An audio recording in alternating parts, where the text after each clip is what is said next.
there's more you can do. Like I still tell people, go get diagnosed, because it could be a lot for people to just know that they have it, right? To have that confirmation, because then they can pinpoint, okay, this is what I know I have, so I can actually now double down and focus on it.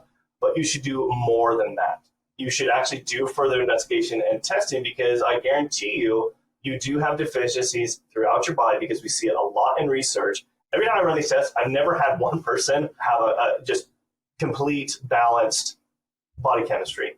Never has happened since I've done it. There's always something, because people with ADHD tend to always have some imbalances. And by identifying that, that really can resolve a lot of your ADHD symptoms. Welcome to Successful with ADHD. I'm Brooke Schnittman. Let's get started. Hi, Dr. LeGrand Peterson. Welcome to Successful with ADHD. So nice to have you. Thanks for having me.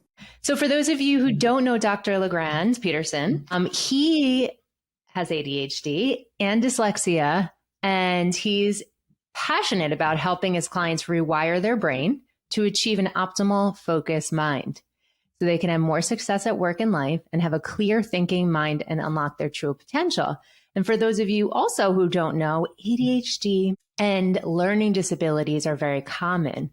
There's about 50 to 60% of individuals with ADHD who have a learning disability and 17% who have dyslexia. So welcome. I think that your story is going to help a lot of people here today. So did you know that you had dyslexia first or ADHD first or both at the same time? What was that like for you? Yeah, no, that's a good question. So actually dyslexia first. So my mom took me in to go get assessed because she knew there was something wrong at a very young age. I think it was even before kindergarten. She thought I had a hearing issue, actually. She thought I had selective hearing and had some hearing issues. And so I went and get assessed.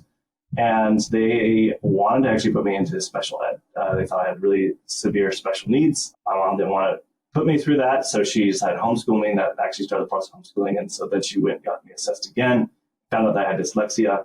And growing up, I mean, they even told me that I had ADHD, but I never was actually officially diagnosed with ADHD until I went to college to go get assessed because I was having more challenges in college. And, you know, I had a buddy, my best friend, he had ADHD. He's like, dude, you should get assessed. So I did, and that's where I got finally assessed and diagnosed then. But yeah, dyslexia first and then ADHD. Gotcha. So you were homeschooled all the way up until college? Sophomore year in high school. So I did part-time in high school. So at that time, like, you know, my mom, I needed a little bit, I had 9 kids in my family, so a lot of kids. So at that point, she knew I needed to have a little bit additional classes. So I took English, math, and science at the high school part-time my junior year. And then I was able to do running start. So basically you go to college early, basically your junior and senior year. So you have to take what they call an entrance exam. And it was hard for me to pass that entrance exam. It actually took me 3 or 4 times, but it was even a challenge to try to get in doing the running start. So my junior and senior year, I went to a community college and did that. Gotcha. So you were really only in high school for a year. Yeah, just for a year, really. Yeah, my experience in high school. Yeah. So what was it like for you once you learned that you had ADHD in college? Because I did have challenges. I mean, like I told you, it took me like 4 times to just pass the entrance exam to get accepted into the community college, where a lot of my other friends, they got the first time. Like it was like easy. It was like, oh, why am I having challenges here? My biggest challenges was definitely English, was language, reading, writing, reading comprehension. A lot of that was my biggest challenges, I would say. I think math and science wasn't as much of a challenge, but definitely on reading and writing for sure because of dyslexia and the combination of ADHD. So I failed classes even when I was in community college and even when I went off to university. And it wasn't until I actually went to university that I really decided, you know, okay, I really need to figure this out. What's going on? I must have ADHD, so there must be an issue going on here. Right. So I went and got assessed, did do the medications. And I think I've told you this story. So, you know, about 20 to 30% even now, statistically, people with diagnosed with ADHD where medications don't work. It's 30% now? I thought it was 10 to 20. It's 20 to 30% because if you take into account people with cardiovascular issues, have side effects of heart palpitation. So when you include all that, it's around 20 to 30%. Gotcha. It depends on the research. It changes a lot, but it's roughly around there. Okay. And it didn't work for me. Like I tried the medications and I came with a lot of different side effects. I felt definitely my personality and I felt very zombie. So I had to find a different way. And so I kind of started my journey looking for more natural ways of actually implementing to help with my ADHD brain. And, I was able to successfully do that, but I work with a lot of mentors too. That was another thing that I really highly encourage a lot of my clients and patients is, definitely mentors are really important. Like I found a lot of professors that were willing to work with me one-on-one. So I had to work extra hard at it just to pass my classes and be able to get through college and then eventually get into medical school. Were you receiving any accommodations once you learned that you had ADHD or since you had a dyslexia diagnosis? So it's a funny thing I asked that. So back then, I had this thought in my own self that I'm a type of person that like a challenge. Like I embrace challenges. I like challenges. And I saw this as just a challenge and I didn't want to have a hand me out, I guess you could say. I wanted to try to do this without it. So how I did it is because what I did is I would actually develop really good relationships with my professors. Mm-hmm. I would go to their office hours. I would have them look over my papers beforehand, and I would utilize them as much as possible. And even with exams, because especially if I had a classroom, especially when I was at university, when there was like 300 to 400 students, mm-hmm. It was just way too distracting for me for taking exams. So I would actually, without having, the 504. So I never got that, but I would ask the professor, hey, look, I think I just do better on these exams if I can be in a quiet room. So I had professors that were willing to just let me go in their office. It was still the same time, but they let me go in their office and take it. Yeah. And that way it was a very much quieter space and I ended up performing better just because there was no distraction. And so they were willing to work with me. That's the thing, without having the 504 plan. Yeah. So you had supportive professors. Yes. Yep. I think that's a very key is to just build a relationship with your professors. Absolutely. If you had to redo that over because you were homeschooled, then to avoid being in a self-contained classroom, and then you didn't get an IEP or a 504, you didn't want to look different. If you had to go back, would you consider doing anything differently? Actually, no. Like I said, I think this whole journey it's definitely been an emotional journey, but at the end of it all, even into medical school, by finally actually passing, I feel like a journey, everyone has their own journey, right? Mm-hmm. And I don't think I would ever change it because it's the experiences I had, even for me, and getting a little bit more on the spiritual side of things. For me, I felt like it was a calling for me. And I felt and it was something that, God's like, this is something you're supposed to do. I'm like, you're crazy. Schooling's difficult. Why would you want me to become a doctor? It's way too challenging, but okay. If that's what you really want me to do, then I need your help. And I felt like I had that desire, that passion mm-hmm. to be able to move forward and to deal with the challenges.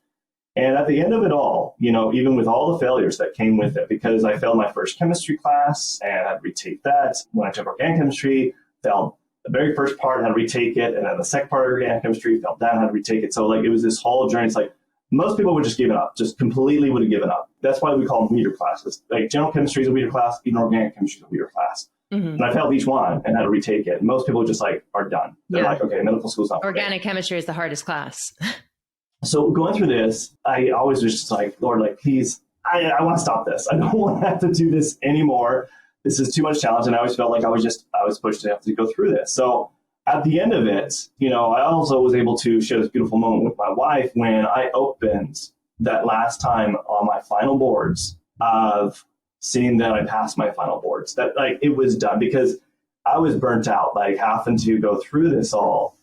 And that was kind of the moment that I felt that there's a reason why I had to go through this. Okay. Because I had to experience the challenges of having ADHD and embrace it all so that I could someday help others with the same kind of challenges. Because there's a difference between, when you talk about sympathy and empathy, right? And I think for me, God really wanted me to really experience going through that so I can have actually empathy, because empathy means you actually experience the similar thing that someone else has gone through. Sympathy, you can have sympathy with somebody, but it doesn't mean you've actually gone through that experience from them. Absolutely. And so from that experience alone, I feel like that was definitely a critical thing. So I wouldn't change it. I wouldn't ask for additional, I asked for lots of help, from a lot of my professors, even got tutors and stuff like that. But I wanted to go through it with as much the challenges that I had, to say that like I was able to still go through it without having to have a 504 plan, IEP plan, and also could say it even doing without medication too. Yeah, so it is aligned with kind of where you are right now. It sounds like you're dealing with the symptoms in a natural way, but do you feel that without going to public school and being homeschooled and without having an IEP, that affected your self-esteem at all? Because there was obviously some social pieces that you weren't able to explore growing up. Yeah, so there's definitely a huge stigma when it comes to homeschooling. My parents, when they decided to homeschool us, they made it an effort to make sure that we got exposed to a lot of social things. So where I was involved in a lot of sports, church was the other thing too, a lot of like church friends, involved in a lot of additional extracurricular activities. Okay, so you were able to fill that bucket. That was it. Yes, and I get it. Like I've been where I've gone and taken exams with a bunch of homeschoolers, and there is some interesting characters out there when it comes to homeschool because they get isolated. So there is that stigma thinking that a lot of homeschoolers now it's very different. Since especially the pandemic, a lot of parents have now started homeschooling their kids.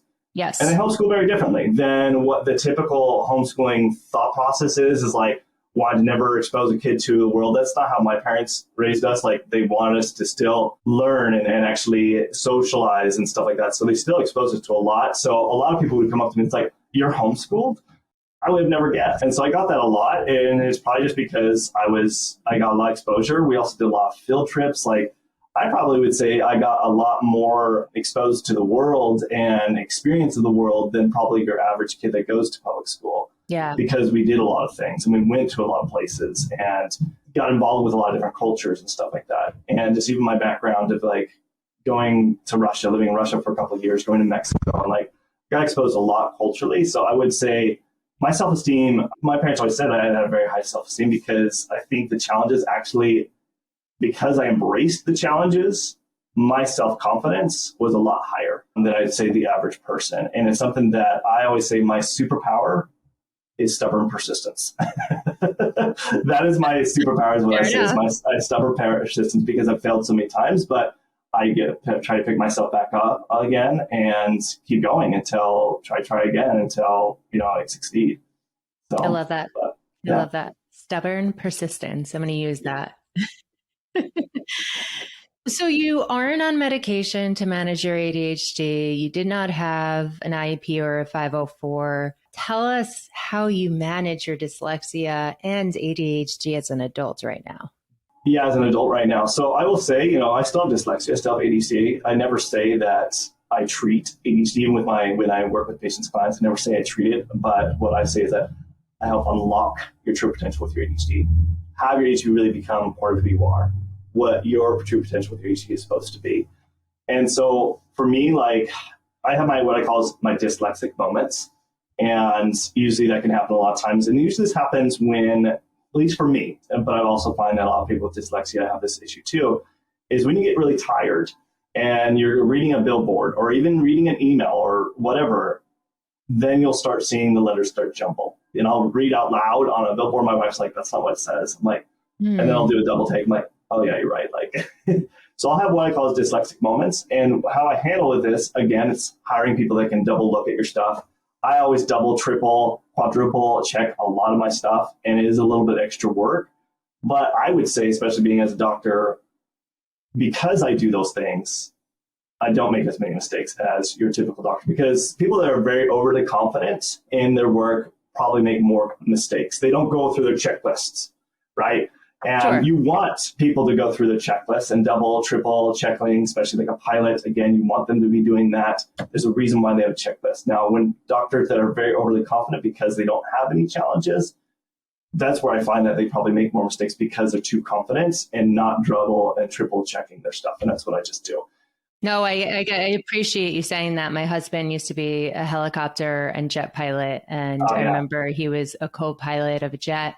On one of his first trips, the head pilot said, nah, you don't have to go through the checklist. So they didn't. And they discovered that something that was very important was not done. So the plane almost crashed. Oh, And wow. luckily, Gabe was able to go through the checklist at that point and figure out what was going on that they missed. But yeah, I mean, Yeah, there's a reason why you do it. It's so important, especially when people's lives are at stake. absolutely.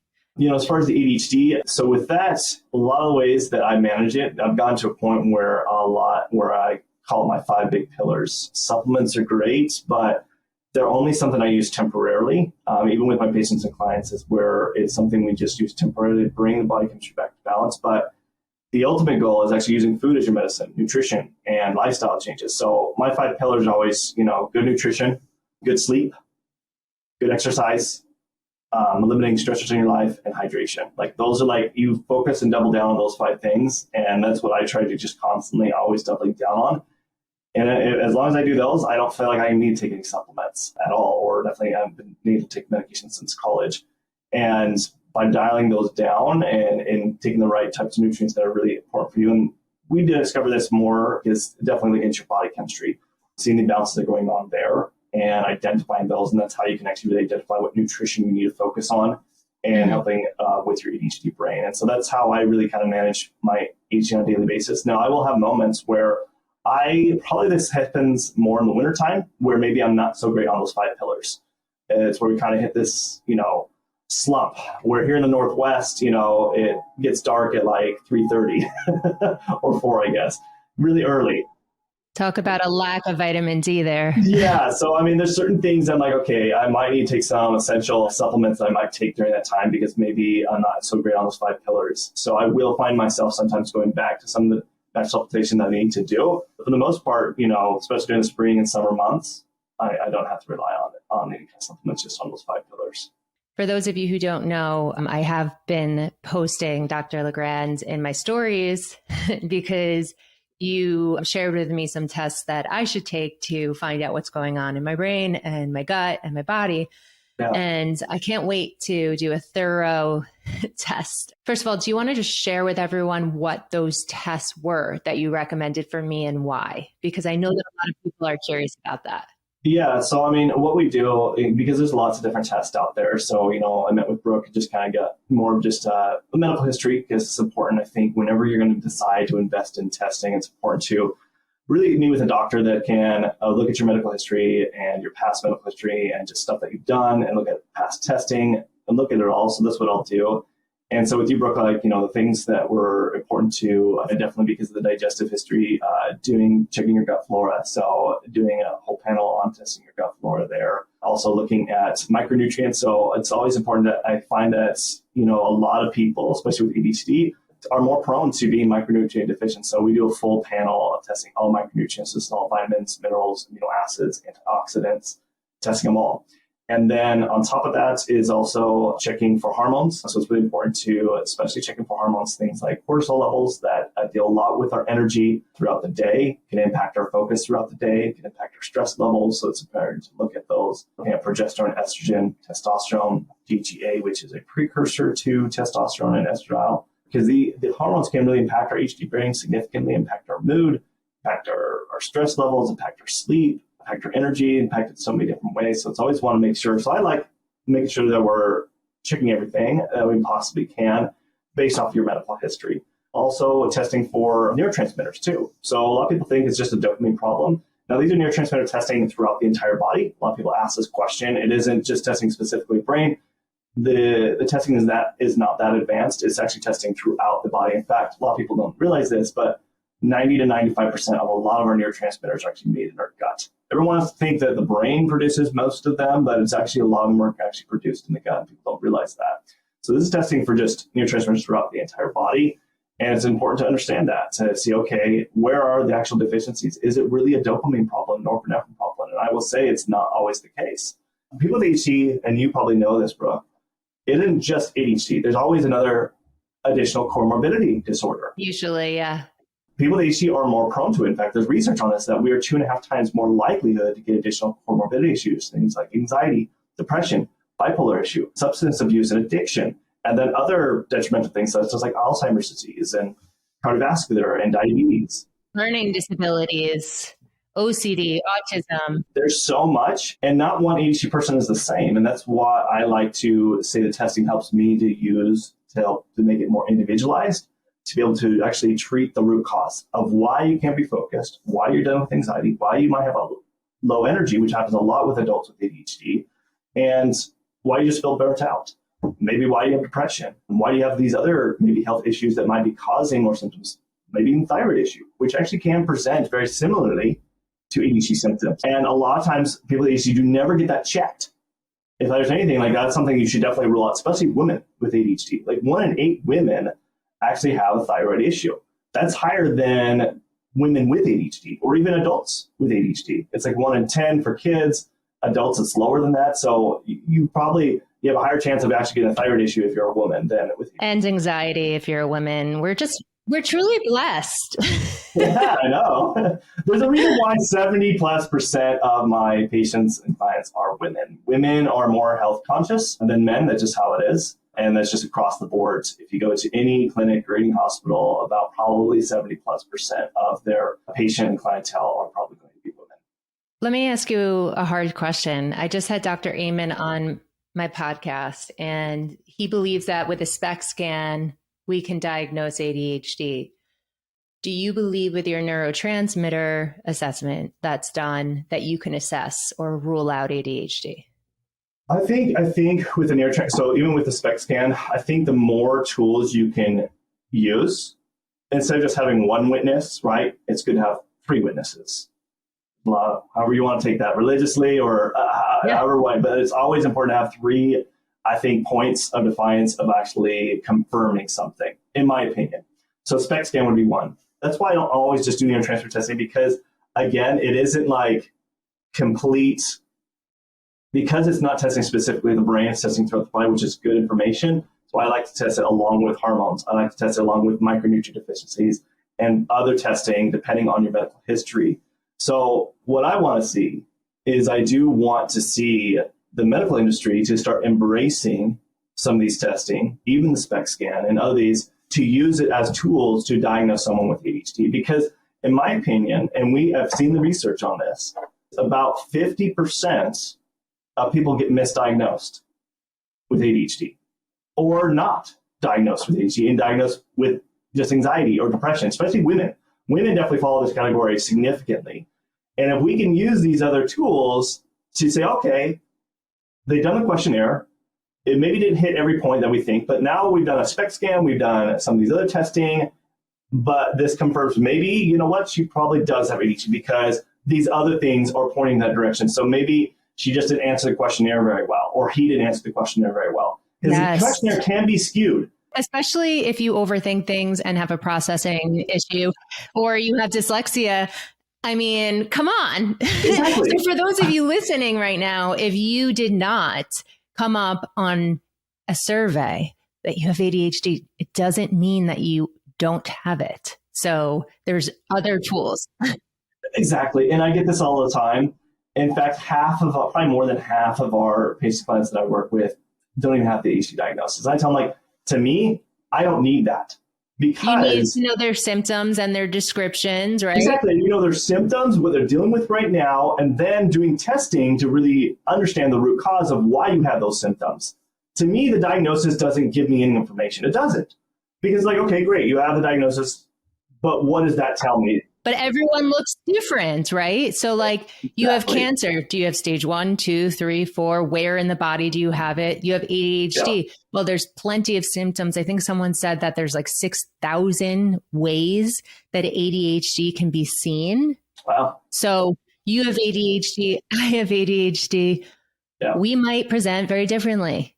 So just because, and Dr. Mate said this too, like it's a diagnosis, but a diagnosis doesn't explain anything. It's a description. Yeah, no, for sure. And I actually did in the continuing education that Dr. Eno provides for doctors. And so, you know, I really think it's a great tool. I know he gets a lot of flack from the Psychological Association, you know, where he's a board certified psychiatrist on this. And it's just because he's changing. He's actually pioneering something different, because if you really, because if you really think about it, when ADHD was diagnose, or actually we need to put all mental health in a category.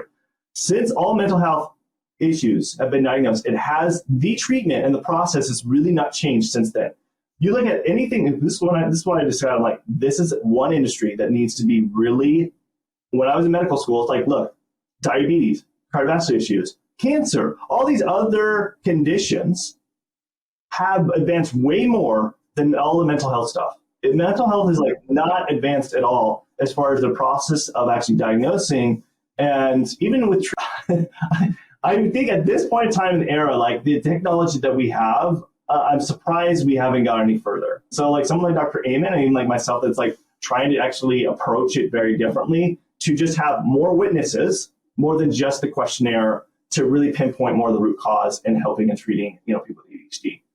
Absolutely. I just learned, and I didn't even know this, I thought I knew every single name for ADHD, but I just learned that minimal brain dysfunction was one of the original names for ADHD. So if the name for ADHD can change, which it still should, because it does not describe the ADHD at all, attention deficit hyperactivity disorder, doesn't explain what's happening with us at all. So that needs to change too.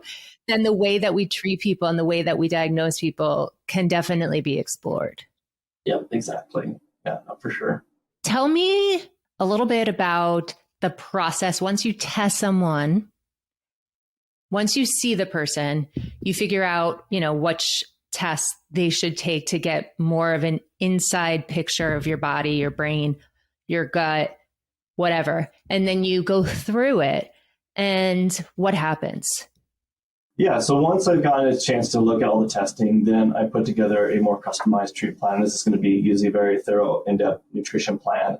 Like I said, I do use supplementation initially because it's difficult for someone to jump in and change their diet, change their nutrition completely like overnight. It does take time. And so what I try to do is help people, look, it needs to be a lifestyle change and not a diet. Don't treat this as a diet, treat this as a lifestyle change. So here are the things that you need to be focusing on introducing more of. But I'm not asking you to get rid of all your wonderful foods that you desire, but change the ratios, right? Where you're focusing a little bit more on what you should be implementing, a little less, and you work and you build towards that.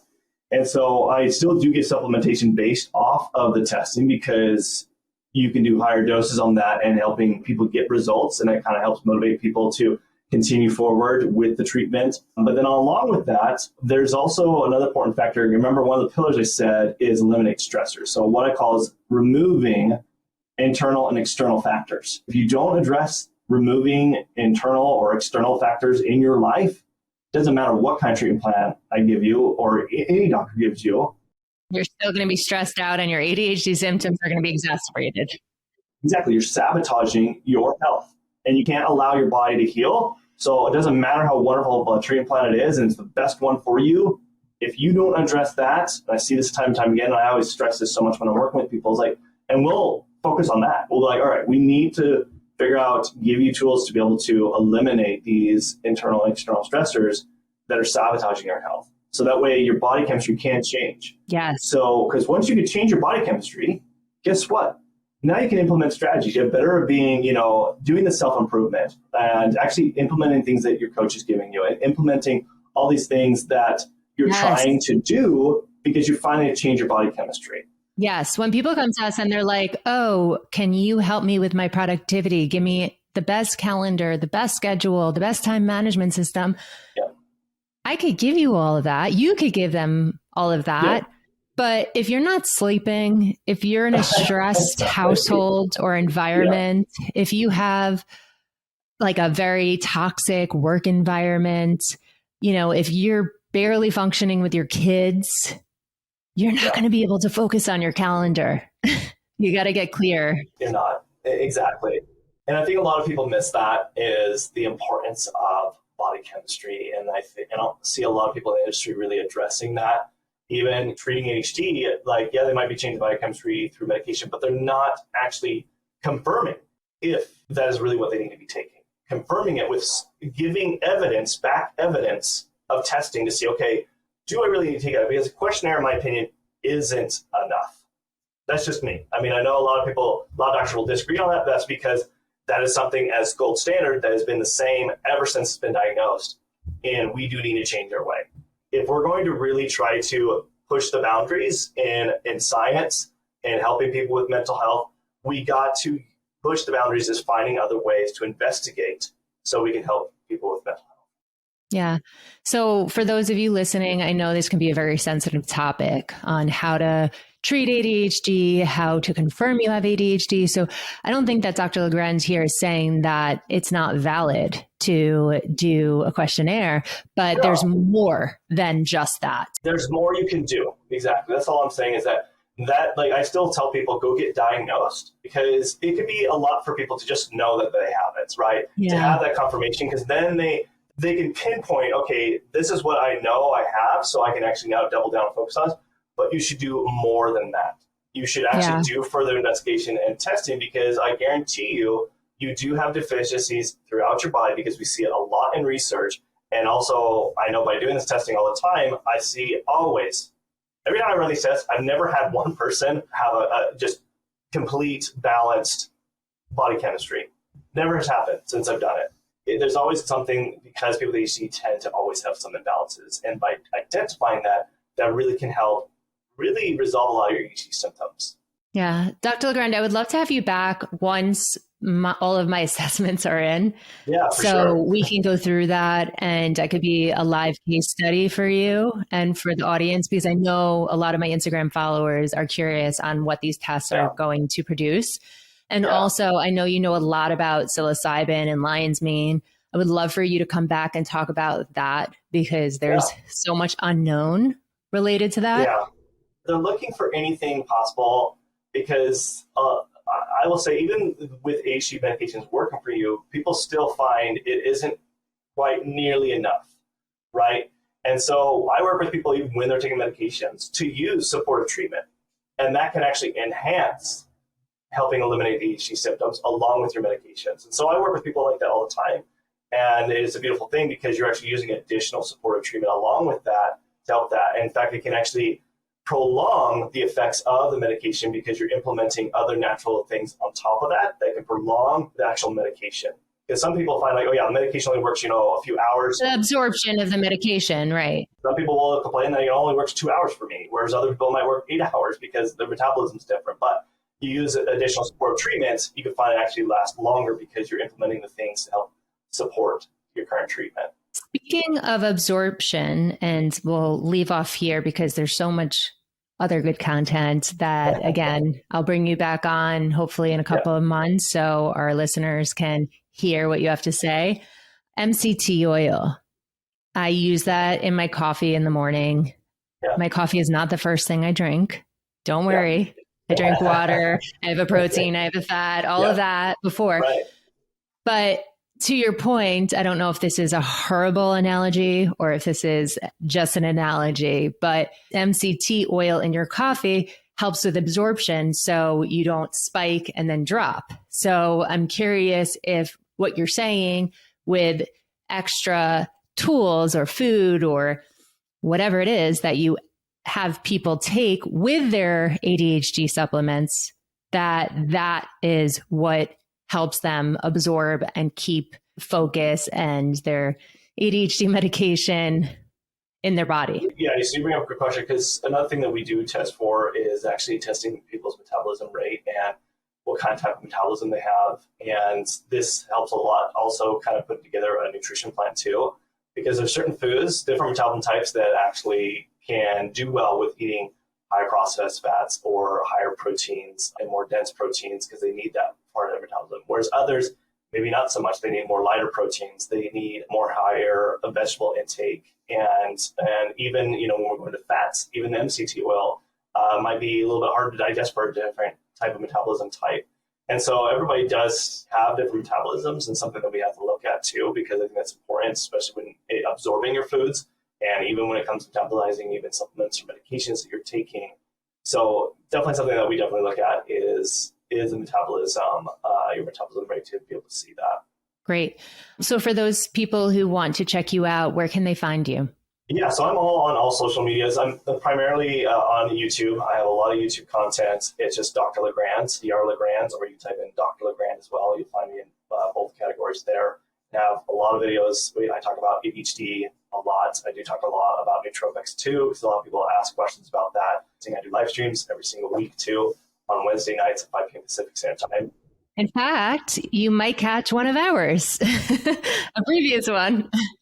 Exactly. Yes, Brooke was on one of ours. Exactly. And so those are at Wednesdays, 5 p.m. Pacific Standard Time, 8 p.m. Eastern Standard Time. I'm on Instagram. I'm just getting back into Instagram. That's also just Dr. LeGrand spelled out. I'm also on TikTok, Dr. LeGrand spelled out as well. Also on Facebook too. So also Dr. LeGrand. Let me guess, Dr. LeGrand spelled out? Yep. So I made sure everything's easy to find me. Yep. You just type in Dr. LeGrand, you'll find me. So. Perfect. Well, thank you for coming on today. Yeah. Well, thank you for having me, Brooke. Thanks for listening to this episode of Successful with ADHD.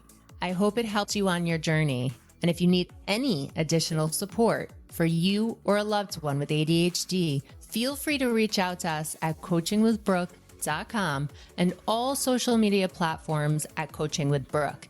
And remember, it's Brooke with an E. Thanks again for listening. See you next time.